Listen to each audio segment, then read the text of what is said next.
Engaging with that love is what we're going to be asked to do in our most troublesome times, starting March 2nd. Is going to be a lot coming out in the news and maybe more water devastation around the world.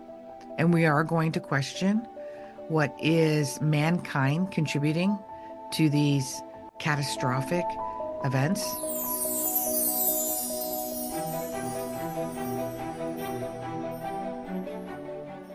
Suffering and abandonment is the new love. Okay, let me explain. March 2nd, 2025 till mid-April, Venus is going retrograde. And in sidereal astrology, it is in Pisces. In April, it'll hover back into Aquarius for a little bit and then land in Pisces as well. Venus is about love, but it's not about relationship love per se. It's about love for your planet, love for the essence of who you are, the love energy. The love energy doesn't come from the heart, doesn't come from the brain, and it doesn't come from somebody else or something else or an event.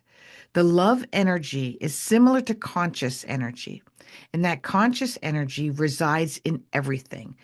It resides in anything that has H2O. It lives in water. It lives in the substance of water.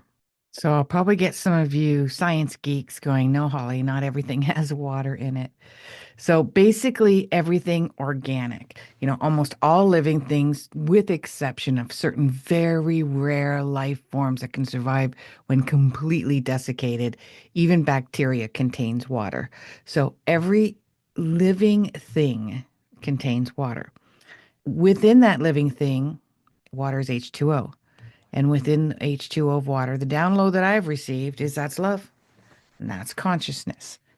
Therefore, the element of this coming, so it happens about every 18 months when Venus goes retrograde, is the element of love. And it is why we are alive. It's why every living thing is alive.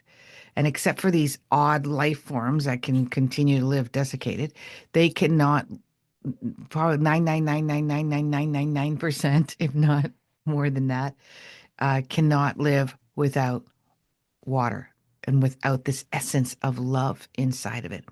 So you could have been through the most traumatic life known to mankind, and you feel like you don't have a stitch of love to give. But it doesn't mean that love doesn't reside in you. Engaging with that love is what we're going to be asked to do in our most troublesome times, starting March 2nd. We're going to start feeling it now. You want to take a look at where have you abandoned yourself and where have others abandoned you.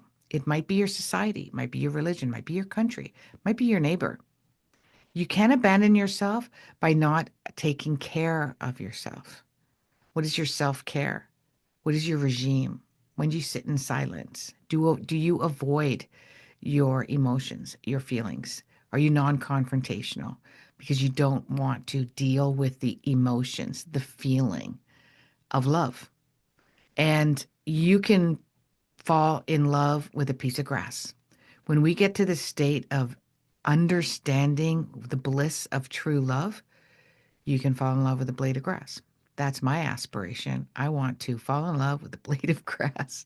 But the hardest thing is to fall in love with someone who resembles everything but love. And that's the challenge that we're going to be going through for most of March and the first part of April.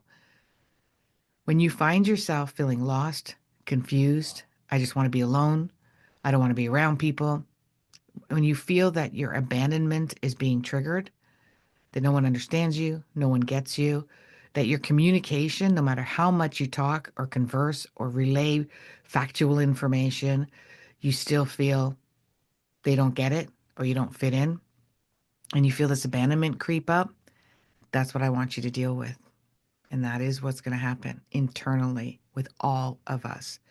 So when you see that person, that's because Mars is in Gemini. So people are going to be wordy. They're going to know that they're right. I heard this great saying recently that the need to being right is a false sense of self-worth. So if you find yourself needing to be right or you find yourself arguing with somebody who needs to be right. Where's your false sense of self-worth? How is that going on? Because when we have a true sense of self-worth, self-love, we don't need to argue with anybody. Just wave, smile, walk away. That's what we do. But we're going to be triggered. All of us are going to be triggered. I'm going to be triggered. And you will find yourself wanting to either share gossip, false information, or overshare information. And it may be true information, but it may not be the whole truth. The map is not the territory. You can look that one up. Other great thing is if you're got a lot of water in your chart or you got a lot of earth in your chart, which both have the substance of H2O in them, all organically, then you're going to find yourself, and you have to know your chart. You have to, I do sidereal Vedic astrology, so you have to know what that is, not just your sun sign. Your sun sign's like, that's nothing. Nothing. Okay. Magazines made that a popular thing because we could all figure out what that is. But not with astronomical astronomy astrology, which is what I do. Your sun sign isn't what you think it is. Regardless, you're going, if you are soft, tender, caring, nurturing, you need to be needed, you like to be taken care of. If you're creative, you love music, uh, you even if you just hum, if you need your solitude, you're quiet, you're passive, you're overly emotional or sensitive, as some people might tell you, most likely, if you're grounded, if you're rational, if you're logical, not in an intellectual state, but just more of like, let's plant our feet back on the ground. Let's breathe. That's a groundedness. Then most likely you have a lot of earth and water in your chart. And this is going to be, in a sense, beneficial for you. Mars is going to throw you for a loop because you're going to get ticked off at all those people that are gossiping or giving out way too much news and way too much information. There is going to be a lot coming out in the news and maybe more water devastation around the world.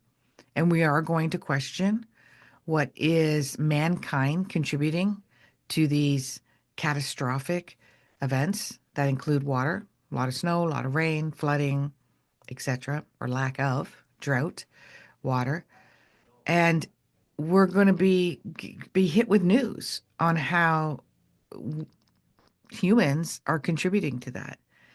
And we'll be on a divide again. Who deserves your attention around suffering? Does the people in Gaza need more attention, they're suffering, than the starving children in the United States or Canada? Do the old and the dying that they're suffering need more attention than medical news that was displaced or misplaced 5 or 10 years ago? What needs your attention more? Are we going to argue with each other about whose suffering story is more important than the other? That is a big mistake. They're all worthy. They're all worthy. Can we spend our attention on every single one of them? No, we can't. It's it's not possible. It's not probable. Is more likely the word. And but can we address as much as possible? Yes. And if it's not your thing, then smile, wave, move on. If it's somebody else's thing, thank them for caring about something you don't give two craps about. Smile, wave, move on. Okay, so this Venus energy is about the highest sense of spiritual love. And the highest source of spiritual love that resides in all of us and every living thing is that we allow space for everyone to unconditionally live as they want to, without conditions, and without conditions from me or conditions from anyone else. Whether it's good, bad, right, or wrong, that's not the point. That's a completely different energy. Mars will take care of what's right, wrong, good or bad. Because Mars Gemini, it always wants to be right. It has to be right. There's logic to everything.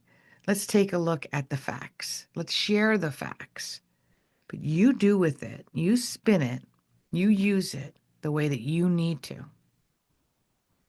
And if you don't like the way somebody else is doing it, you know what I'm going to say.